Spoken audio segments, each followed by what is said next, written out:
Are you following keto but not getting results? Maybe you believe some of the common myths that make keto less effective. Watch this video to learn 3 major keto myths that pop up everywhere and halt results for our hopeful keto friends.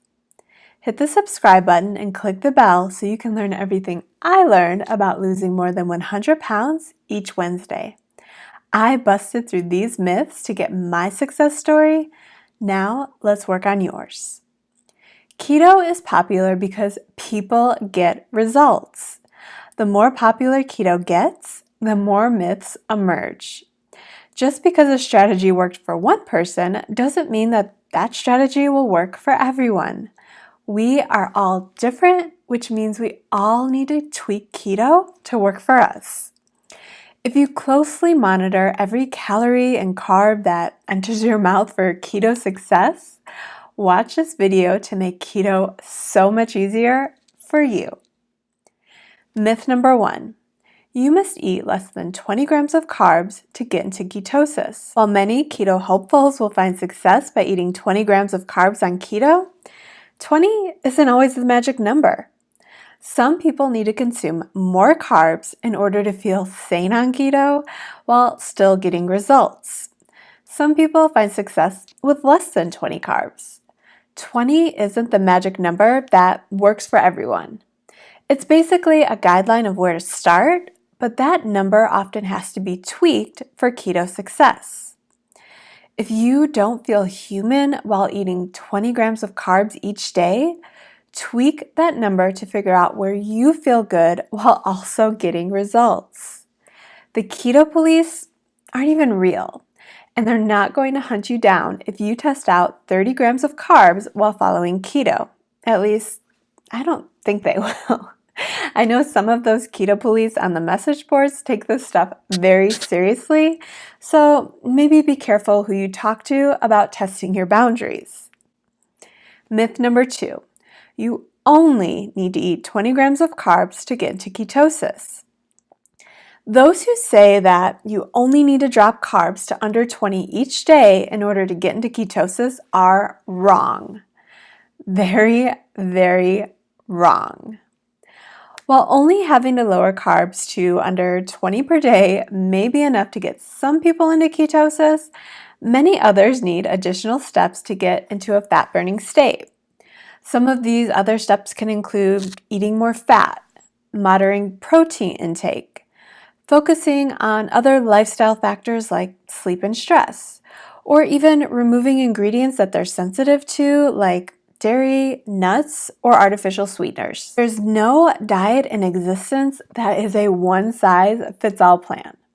Never assume just because you're eating less than 20 grams of carbs each day that you're automatically in ketosis.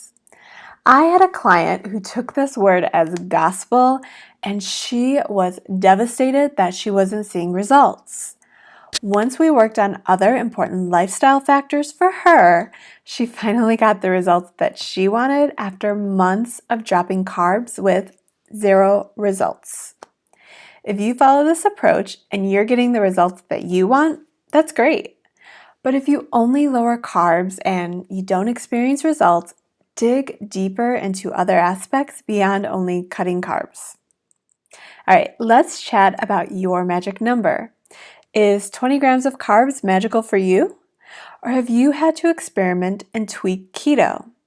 Let me know where you find success in the comments below. While I wait to hear from you, let's talk about myth number 3. You must monitor calories to find keto success.